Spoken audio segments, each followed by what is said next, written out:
You all know that culture is important. The question is, how do you build culture? And now you probably say, well, who can tell me? I can tell you, who can tell you. We have an expert on the matter with us here today, the translator of the NASA way, a retired NASA HR executive, the chief HR inclusion officer at the Space Center in Houston, so someone who really had to navigate from public service and everything that comes with it through his whole career. I'm very proud to have you here. Hello and welcome, Brady Pyle. Hi, Niels. It's great to be with you today. Thank you very much for taking the time. We're getting straight into it. You wrote the book about probably anything you learned and did in your life, building culture the NASA way, mission critical principles for creating an organization's culture. Many organizations struggle with this. They say we want to have a culture and we aim for something, and then we have posters on the wall which say these are our values, and then we have workshops and everything feels good.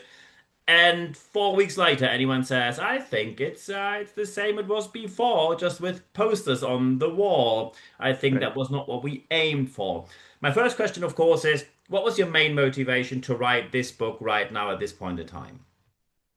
Yeah, the main motivation, Niels, we learned at NASA, NASA wasn't always the best place to work in the government.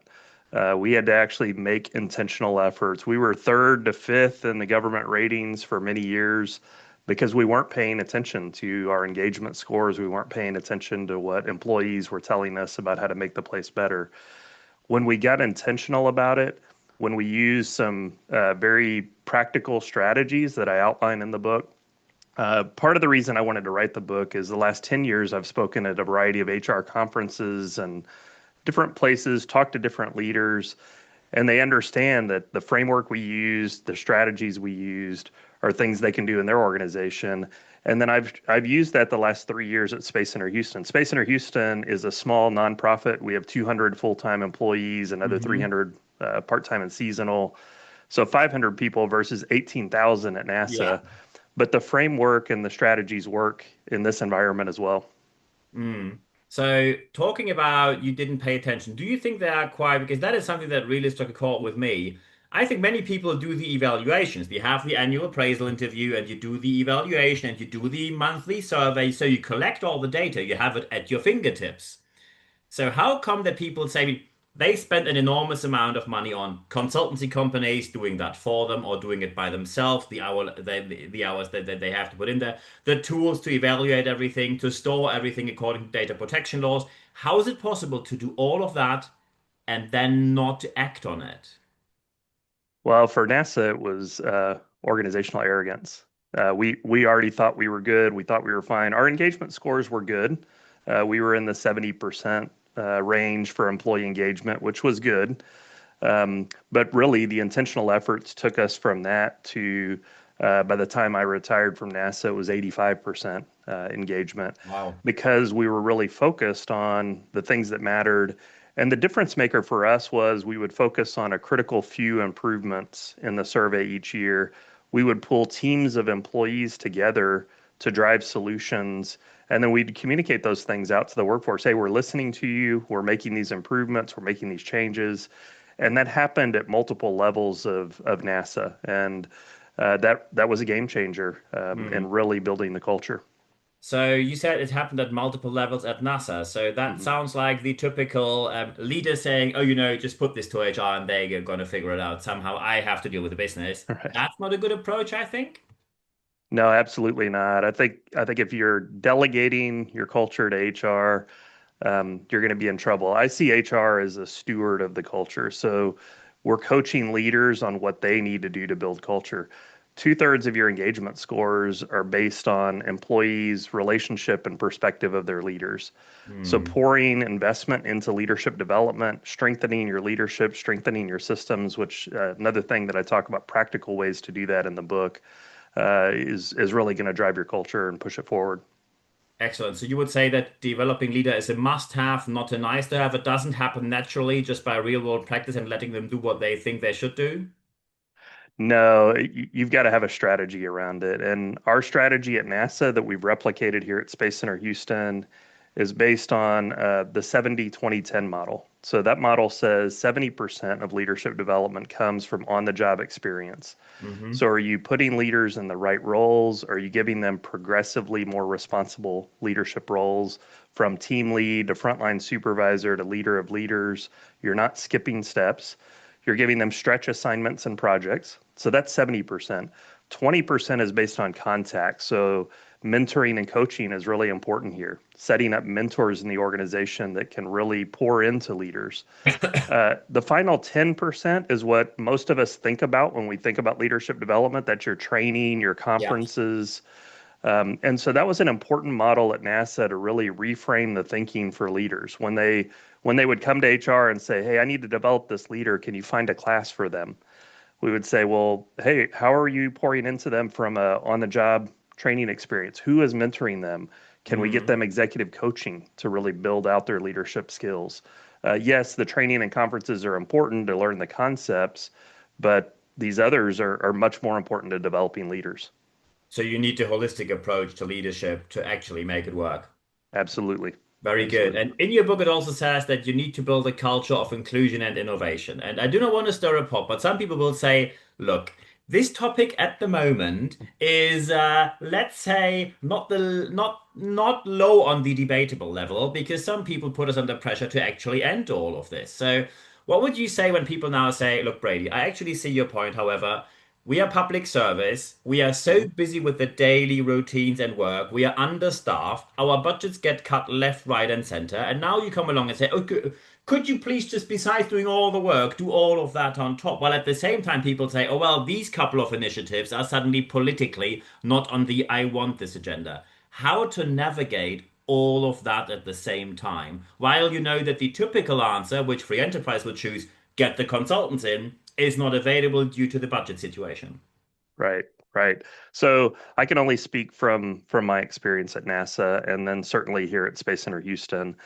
And for us at NASA, when we started building a culture strategy around inclusion and innovation, it was really born out of, frankly, out of some of the accidents that we experienced. So coming out of the Columbia accident, one of Mm, the things we learned is we had data and information in the system that didn't reach leaders. And so, how were our leaders kind of asking questions? How are they bringing that forward? And so, when we looked at culture strategy, we said we really need a culture of inclusion where everyone here is at the table, their voice is being heard. And then that way we come up with more creative, innovative solutions. We also need to be open minded to different perspectives, different ideas. We had a leader who really emphasized benchmarking, getting out there. Again, that was combating that culture of organizational arrogance, where, hey, mm, NASA, we thought we were the best. We thought we had all the answers, and so reaching out, really understanding that. So this notion of inclusion driving innovation. When I got to Space Center Houston, we had the branding initiative, and our three core values were, we're space enthusiasts. We love telling the story of the past, present, and future of human spaceflight. We're people driven. We believe in the inclusive power of people. And then we're champions of curiosity. We really want to inspire curiosity both in our crew members that we call employees and then our guests as well. So when I looked at that, I said, hey, this culture strategy of inclusion and innovation fits with the values that are here. And mm. so we actually updated my title. I came in as VP of HR and I'm now the Cheerio at Space Center Houston, the Chief HR and Inclusion Officer, because for us, inclusion is about making sure that everyone is included. I Mm. know the opponents of a lot of the DEI efforts really point to they were segmenting the workforce, and for us, inclusion is about making sure that everyone is included. The Mm. big thing for us at NASA was figuring out how to include the white guys in Yeah. the inclusion and innovation effort, and we did a good job of kind of pulling them in and getting buy-in to this notion of inclusion is about the full team. Mm. Excellent.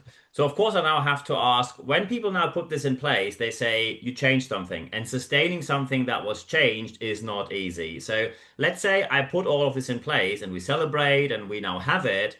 How do I keep the momentum? Because let's face it, daily business will come through the door, and then the fascination very quickly vanishes. So, Right. how can I keep this momentum up? How can I sustain what I put into the organization? Again, I would go back to what I learned at NASA. And we would have a yearly focus. We would look at our both engagement scores, what we were hearing through focus groups, what we were hearing through. We had regular leader feedback, what we called upward feedback, where employees gave leaders feedback on how they were doing. We would look at all that data and say, what are a couple of areas that we need to focus improvements, and again, pull those teams of employees together to go work solutions. We did that year after year. And so what we saw with our engagement surveys, which in the federal government engagement surveys are 120 questions. They're very unwieldy, to be honest. But we saw our response rate creep up to 90%. We saw our engagement scores, as I mentioned, go up to 85% because people were seeing, hey, they're listening to what I'm saying through this data. They're listening to the focus groups. They're listening to feedback that I'm giving, and they're making changes based on it. There is Hmm. always something leaders can improve. There's always something organizations can improve, no matter how good you are. And so, really having that mindset of continuous improvement and a true focus and intention is the way you keep from drifting. Brilliant. So, of course, now I have to ask one more thing. When people now say, I think that Brady can be really helpful for us, either as a coach or trainer or a keynote speaker for our conference, how can people actually reach out to you? LinkedIn is the best way to connect with me. I'm also, they can check out my website at bradypyle.com. That will show the book information as well, and they can connect with me there. I do a few of those engagements since I do have the full-time day job, but always glad to talk to people and engage and figure out how we can share ideas because um, a lot of times people can think of NASA and say, hey, we're not NASA. We can't do that. But when I talk at conferences, when I talk to people, they go, oh, well, these are very practical strategies I can use. And Hmm. so that's really the takeaway I'd want your listeners to have. Brilliant. I think these are the perfect final words we see. Now you have a book where you see how to build the culture, and you have an expert with you here today. So at the end of this podcast and video cast, there's only one thing left for me to say. Brady, thank you very much for your time. Thank you, Niels.